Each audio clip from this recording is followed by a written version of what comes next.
ताली बजे के चाहे सब लोग के।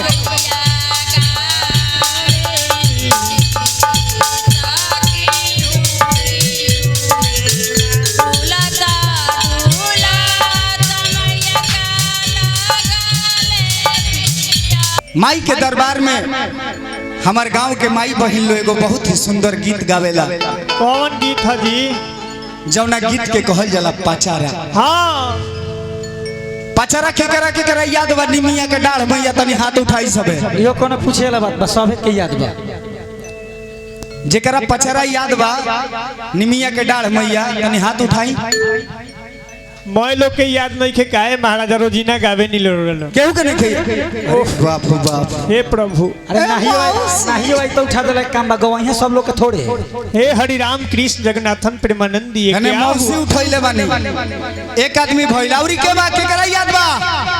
मौसी हाथ उठाई ऊपर उठाई कहनी हनु के माई के दरबार में जे कइला शरम ओकर फूट गइल करम। हां असो तो शरम नहीं खे करे के तनी हाथ उठाई। अलबट आए ही जैसे गावे के बा कैसे माई बहन लोग कैसे गावेला। किनिमिया के डाढ़ मैया आधे लावे झूलुआ हो कि झूली रे झूली ना याद बानू तनी गादी गादी। हाय हाय हाय हाय हाय वाह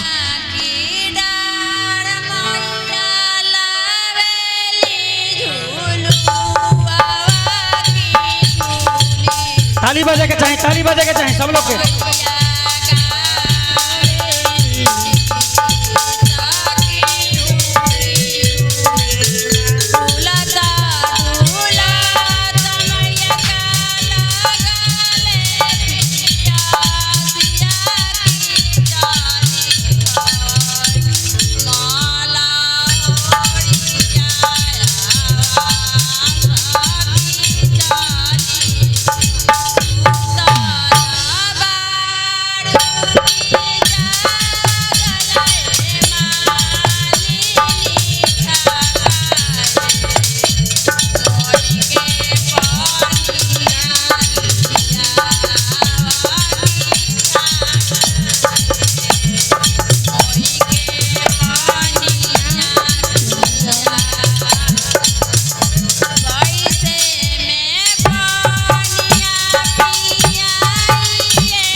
तनी एगो जयकारा लाग जाओ।